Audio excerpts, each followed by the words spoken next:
Can you hear this? You want me to turn it up?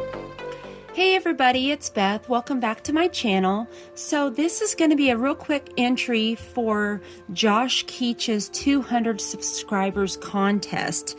So Josh just hit 200 subscribers, so he is running a contest. So I got to thank Marty Mac because I actually saw his video first and definitely thought this would be a fun contest to enter. So I went over to check out Josh's channel, subscribe to his channel, and here we are doing a video. So the premise of his contest is to share a hobby outside of collecting music. So we are here in front of my bookshelf. I have more down below, which I'll show you in a minute, but this is my Stephen King hardback book collection. So I have read King ever since late elementary, probably.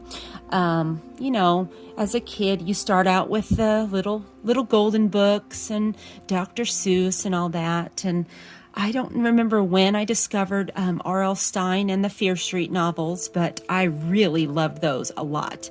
And I have to thank my cousin Donetta.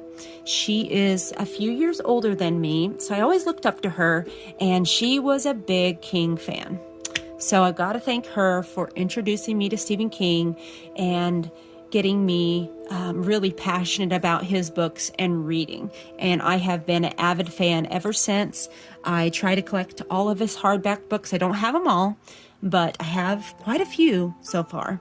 So I just wanted to share those with you, kind of run through a few of them, show you a few fun little jackets, and there is a bonus that you can do as well. So I think I have something that'll qualify for this. So, but as you see, I don't have these in any like chronological order. You know, there's your It is here. This was a gift from my pal David Newton.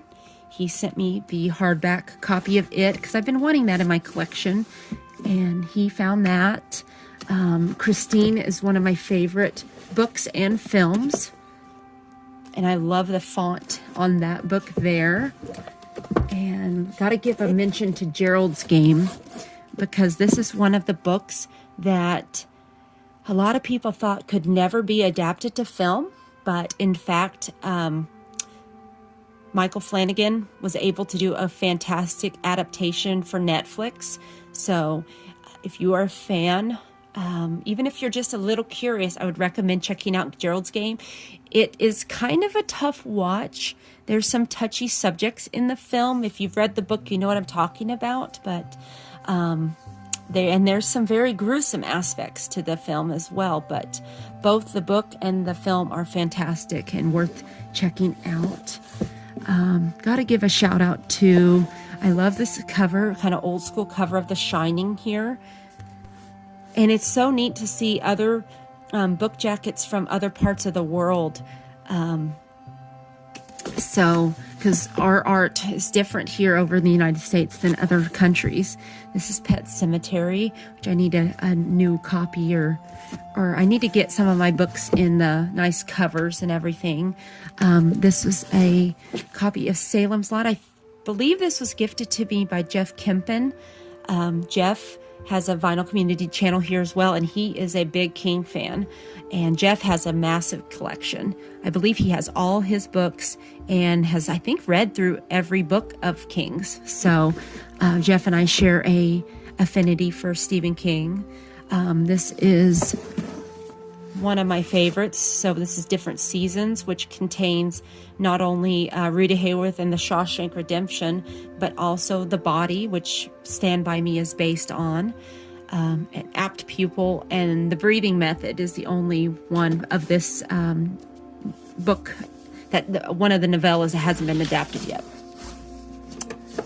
And then this is Full Dark No Stars. I wanted to mention this one because it contains 1922, which again is a great little story and a nice adaptation on Netflix if you're, wanting to check that out.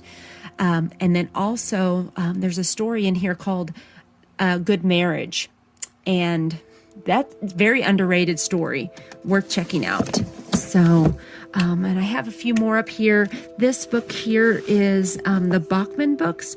So it is some early novels that King wrote under the pseudonym Richard Bachman, including The Running Man here.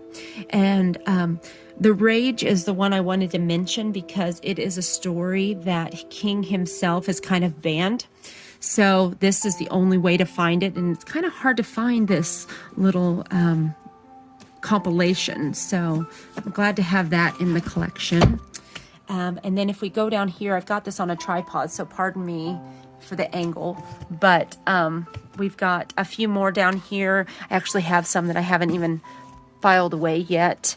Anytime I go shopping, like at thrift stores, I look for King hardbacks that I don't own already. So I have the complete and uncut version of The Stand, the Tommy Knockers. We have Richard Bachman's The Thinner, just a bunch. I still need quite a few more to finish out the core King collection, but you know, I'm gonna need more shelves. So that's one of my biggest hobbies that I have. So the second little task bonus that you could do would be to share an album that relates to your hobby.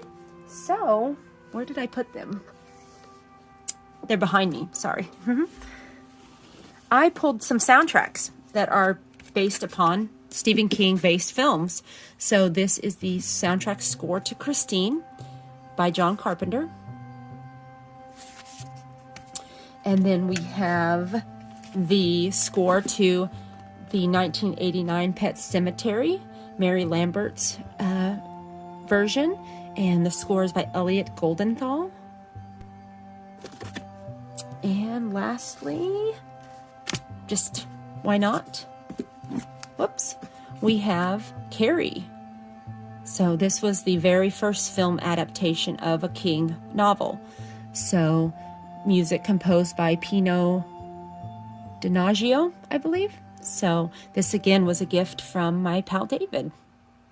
So there you go, guys. That's going to be my entry into Josh's contest. I will have his channel linked below. Also linked below Metal Marty Mac's, because if I hadn't have seen his video, I wouldn't probably have known about this contest just yet, or Josh's channel. So hope you guys enjoyed this. Leave me comments down below. What is your favorite Stephen King book? If you have read any of his books, let me know what your thoughts are. And I hope you guys have a wonderful day. Be excellent to each other, and we will talk to you soon. Bye-bye.